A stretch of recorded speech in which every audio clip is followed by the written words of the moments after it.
In Tanya, last time we started about our buddy, the Beinoni, and we're on Parakid Bays. On the top of the Tanya, page 32. At the bottom, it's 48. Now, Rebbe started in Parakid Bays. Oh, well, let me just see where we're up to. Okay. 2, 4, 6, 8, 10, 11 lines in the top of the pages we're up to. Now, Rebbe is saying the following. If you remember, the tzaddik is one who kills the Yetzer or higher tzaddik transforms. Rasha v'tevlai is a Rasha that sins once in a blue moon and does two.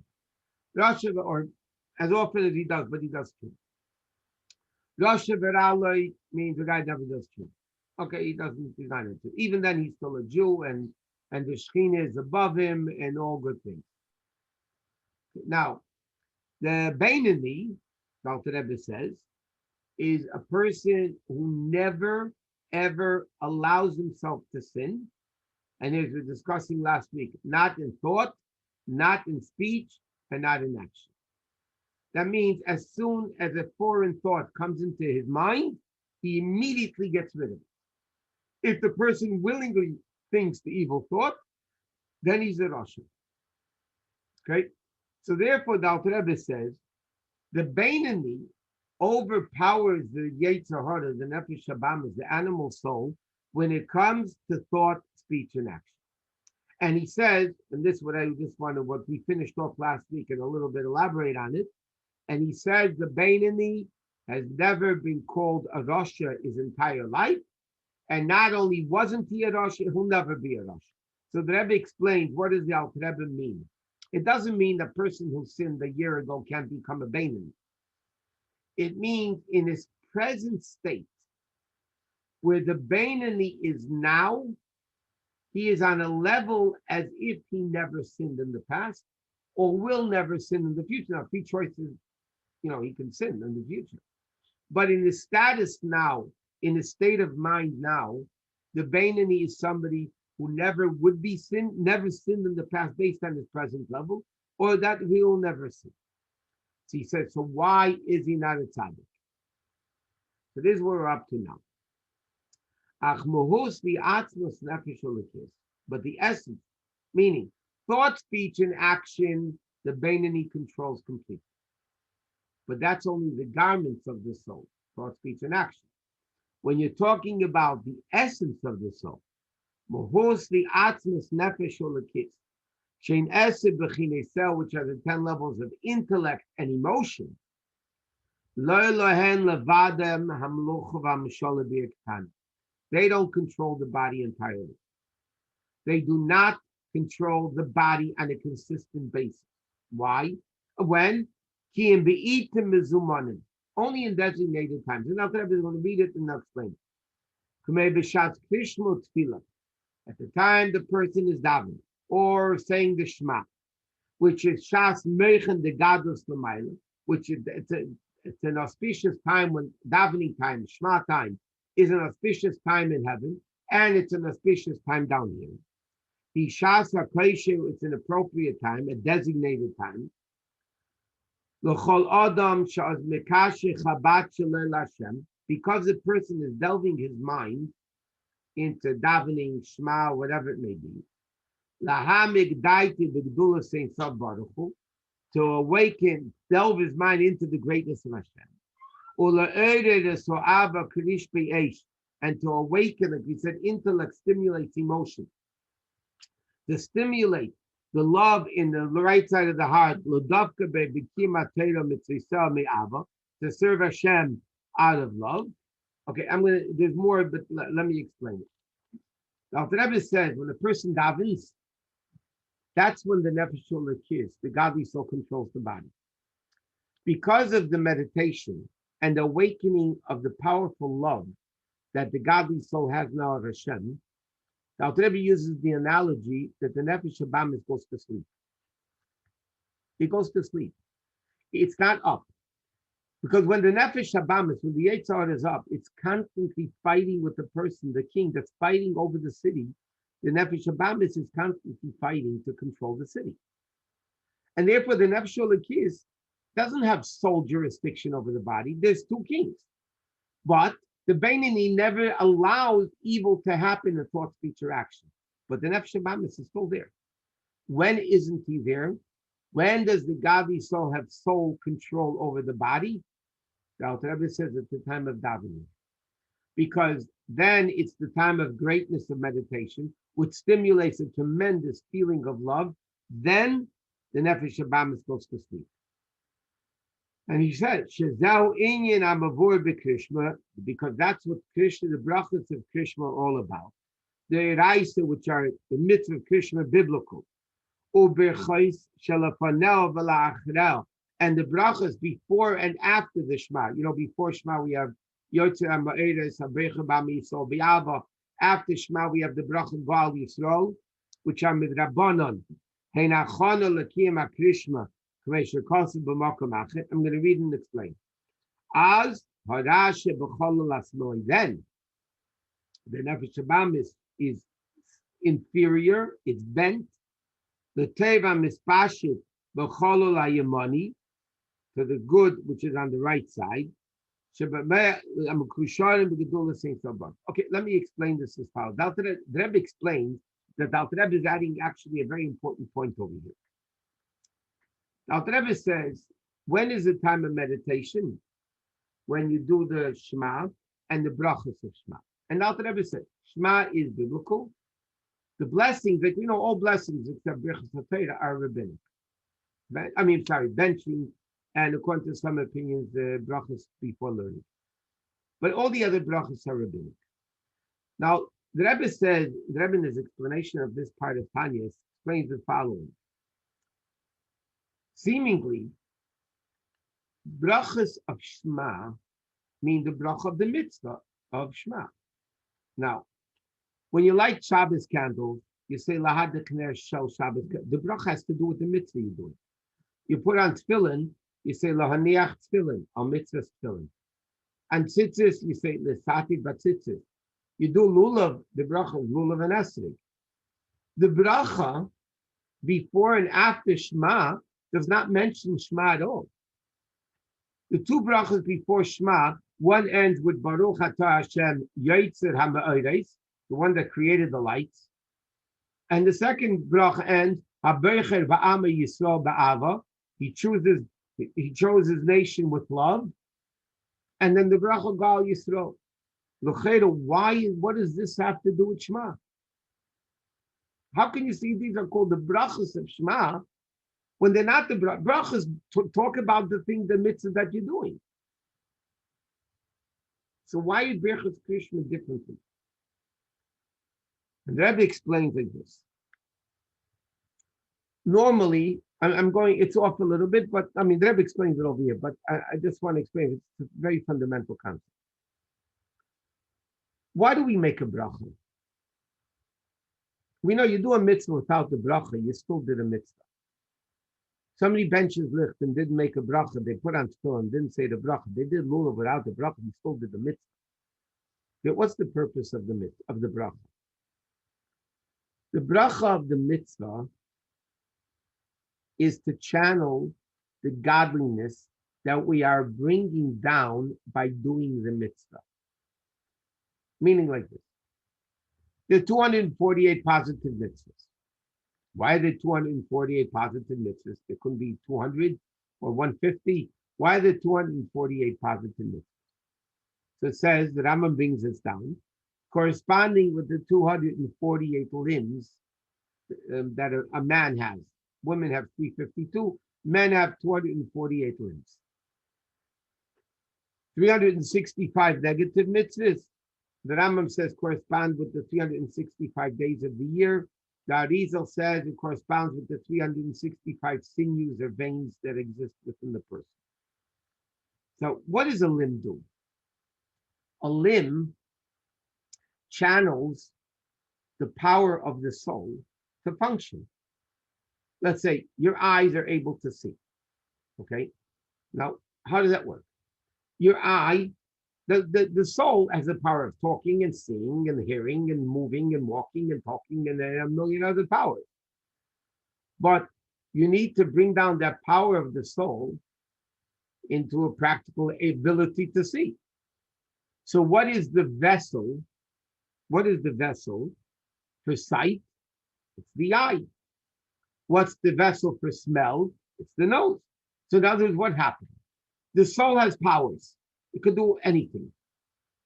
You need to channel that power of the soul to come into the eye to see, to limit it and to channel it into the eye to be able to see. That's what the organ, that's what the limb is about. You want to smell? The nose is the channel for just the vessel for it to be able to smell. You can't smell with your eye. You can't walk with your nose. So there's the feet as a vessel for walking and the hands for whatever, all the various different limbs of the body. What are mitzvahs? Mitzvahs bring godliness into the world. That's the purpose of mitzvah. The limbs. What are the limbs? Bringing the power of the soul to function. So what is a mitzvah? A person does a mitzvah, any mitzvah, 248 positive mitzvahs. What is the function of the purpose of a mitzvah? We want to bring godliness into the world. We want to create the home of God, like we spoke, the dwelling place for Hashem. How do I bring God down? When I do tefillin, I channel one level of godliness that comes through tefillin. When I do tzitzis, I do it through the mitzvah of tzitzis. By lighting candles, I bring down that godliness by lighting candles. So each mitzvah basically channels the godliness that you want to bring down in the world, that mitzvah is the vessel for. To help channel it, that's why we make a bracha. What is a bracha? We learned in various different classes. If you take the simple definition, translation of a bracha, bless thou, O God, Lord, King of the universe, the commanded us to put on. Okay? That's the simple meaning. Blessed art thou, you are God, our Lord, King of the world. Okay, that commanded us to do ABC. Chassidus interprets it much differently. Chassidus interprets the bracha like as follows. Baruch does not only mean blessing. It doesn't only mean blessing. Baruch means to bring down. In Chumash, when Rivka, with Eliezer, when Eliezer was going to find Rivka as the Shidduch, it says, Vayavrech es hagemalim. Vayavrech means birkayim. She made the camels kneel. What happens when you kneel down? You become lower, you come down. There's a Mishnah that says, Chassidus brings, Hamavrich es hagefen. You're not allowed to plant wheat and vines together. So the Mishnah says, Hamavrich es hagefen. A person takes the vine and brings it down and puts it with the wheat, so they transgress the sin. You can benefit from it, and so on and so on. So the word baruch actually does not mean blessed. Baruch in a deeper sense means bring down, come down. So we make a bracha like this. We're talking to Hashem, and we say, Baruch, come down. Who? Ata Hashem Elokeinu. Now, why it's three names? You, God, our God. What's wrong with come down, God? I mean, why are we saying? Because these are three different levels of Torah. There's different revelations of godliness. By the 10 Commandments, it begins Adechi Hashem Elokecha.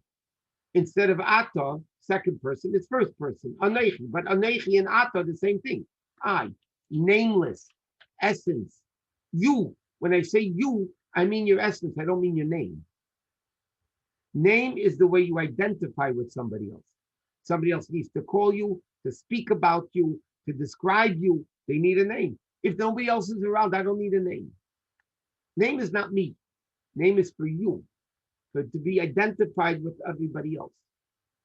The essence of Hashem is Anechi or Ata. When we speak to Hashem, we say you. When Hashem is speaking, and then command says I. But Anechi and Ata are the same thing. It's the essence. So what are we saying? We say to God, listen, Hashem. I'm going to do this mitzvah now. I want to doing this mitzvah, Baruch, I want to bring down Ato, the essence of God, to come into Yud Kei Vav Kei, which is the supernatural level of godliness, the level of godliness above time and place, into Elokeinu, which is our nature. Elokim is nature, and to this Melech HaElam, King of the world. So anytime a person makes a bracha, especially when it comes to doing a mitzvah, what the bracha is actually doing is much deeper than saying, "Blessed thou, O Lord, King of the universe." Come on, do me a favor. It's much more deeper than that. It means we're telling God, what am I doing now? What I'm doing now by doing this mitzvah, and we're telling God, we're channeling your godliness into this particular mitzvah.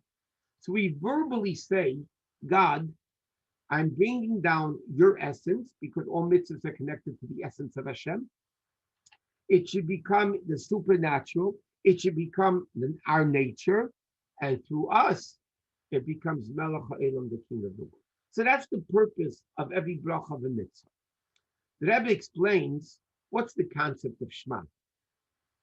The concept of Shema is Ein Eid Milvadai, nothing exists but God. And therefore we love God with all our heart, because the only thing that exists is really God. Okay? That is the essence of the mitzvah of Shema. What do we talk about before Shema? In Psuke de Zibna, between Baruch Shema and Yishtabach, we talk about Hallelujah, praising God, praising God, praising God. We're talking to the Yetzer, and we say, listen, you know that the sun praises God, the moon praises God. In that capital, it goes to inanimate, plant, animal, human, goyim, Jews. We're talking to Hallelujah. God is praised. We're talking to Nefesh Habamis. Look how powerful God is. Look how great God is. Come on, turn yourself on to Him. And then we come to part 2, which is Birchas Krishma. What do we talk about in Birchas Krishma? About the angels. These angels are screaming Kaddish, Kaddish, Kaddish, and these angels are screaming Baruch Kavod Hashem and Premet. We're talking about the angels. What do the angels have to do with Shema?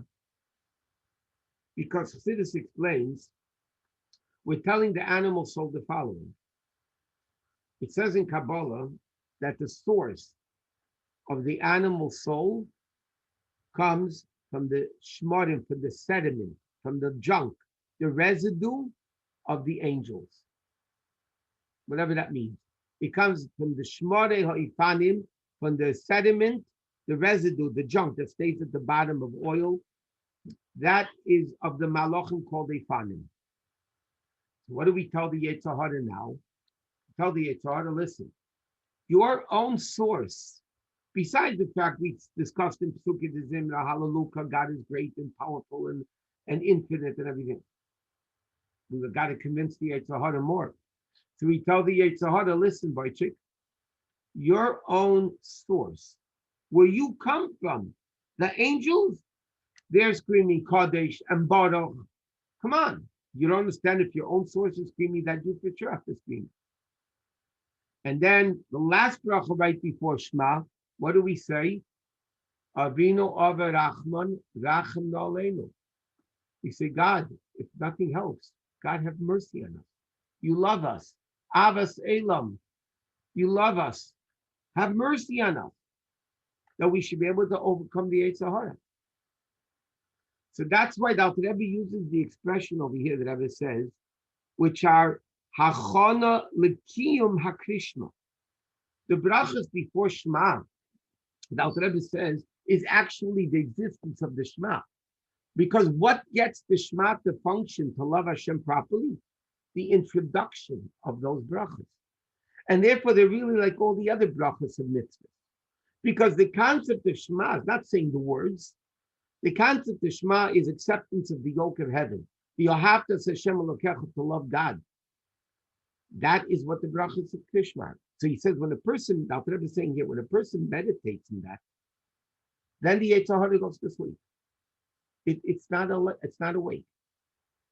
That's when The Yetzer, the Nefesh Elokiyah, says sole jurisdiction over the body. But he says, "Aval achar atfila." But when you finish davening, that intellectual meditation is gone. You're not doing it. You're back into the world. This talkus hamechen de gadlus ein tzav baruch hu. When the greatness meditation of Hashem's greatness is done, Harah chayzer v'neir b'chol asmali, the evil reawakens itself. It woke up from its sleep, and it b'chol asmali on the left side where the Yetzer is, or mesava taivas l'taivas elam hazir tanuga, and therefore then it wants evil temptations again. Okay, so now the Rebbe is saying over here, the Beinoni is the guy that has a constant struggle, never easy. The only time it gets a little bit easier is like when he's davening and shema and he's meditating, and then the nefesh Shabbat goes to sleep. The problem is, the second you're done, he's wide awake again. It's like you gave him a sleeping pill wears off, he's up and around again. But because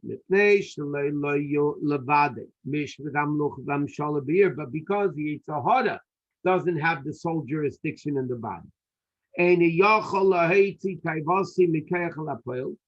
Yetzer doesn't have the strength and ability to bring into fruition, to bring into actuality his evil, to penetrate the body,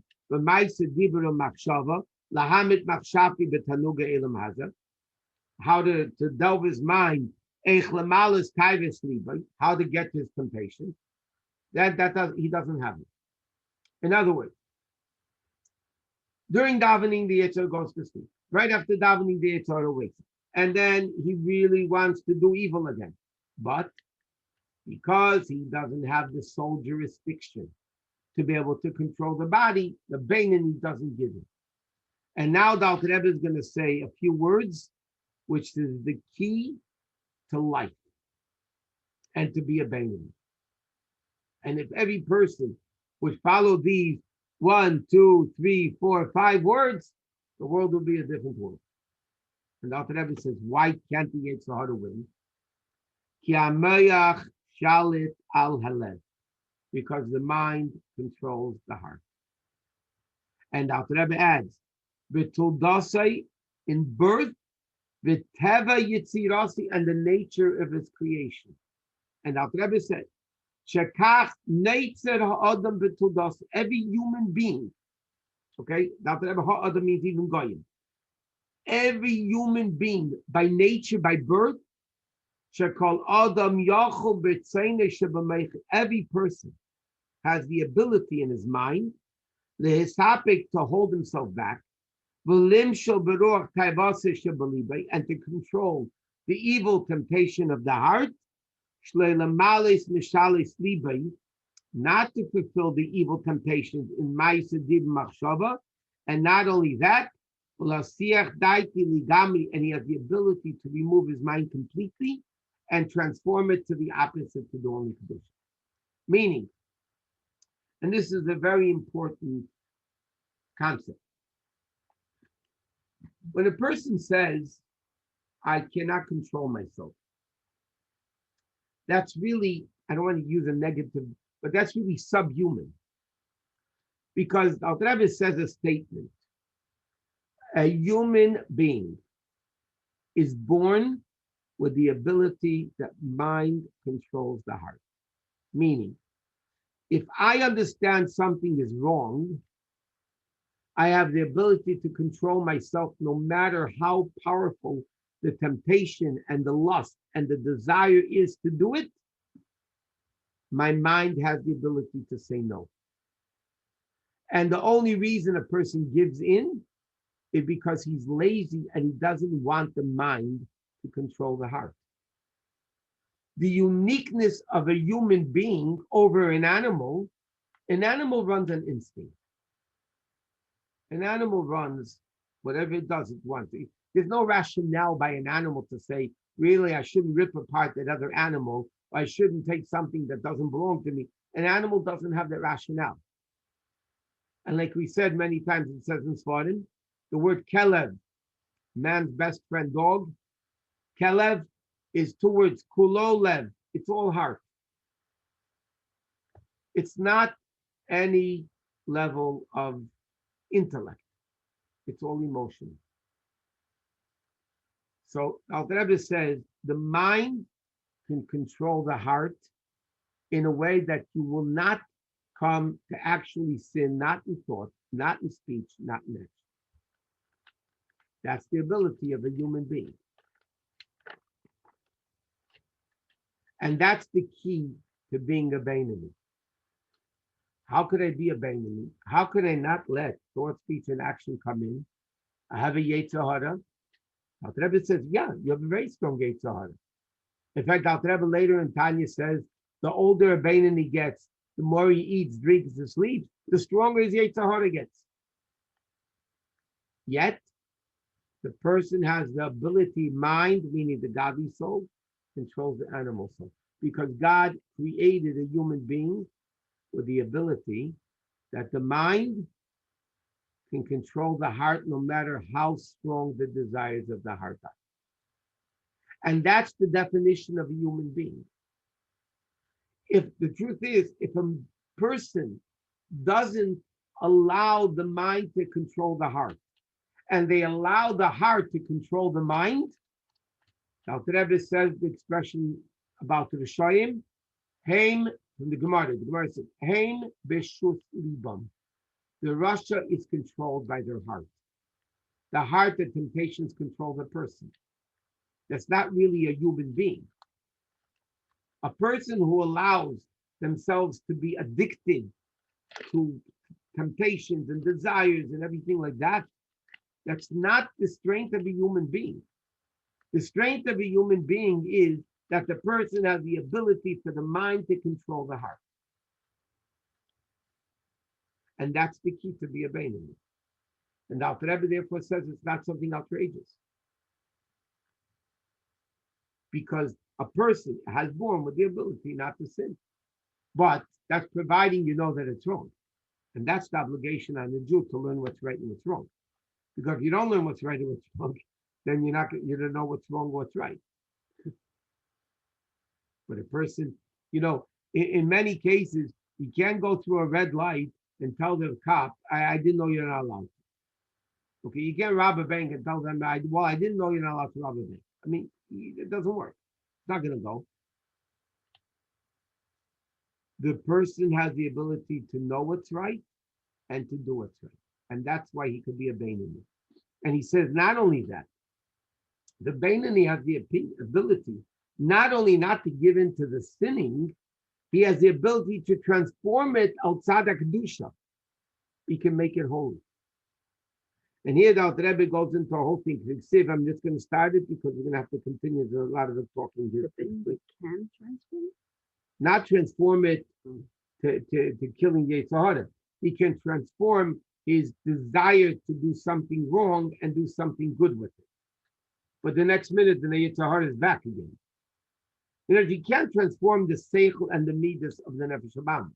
All he could do is control the intellect, thought, speech, and action. And instead of wanting to speak evil, the Beinoni has the ability to speak kedusha. Instead of thinking evil, he has the ability to think good. Because again, he's not transforming his soul. He's transforming his thought, speech, and action. And that's what a Beinoni is all about. But as far as the Yetzer Harah, that a Beinoni can't control. He has the Yetzer Harah, there's nothing you can do about it. Only the tzaddik is born with the ability and therefore works it. It's a very hard job to become a tzaddik, to actually transform the evil to good. Anyway, once again, tonight's class is sponsored by Yehuda's Greenberg for her mother's yahrzeit, which was today. Amen. Everybody should have a good Shabbos and a very good week. And the Mitzvah Monday night will continue in the next class. Please tell people about the class and everybody stay well.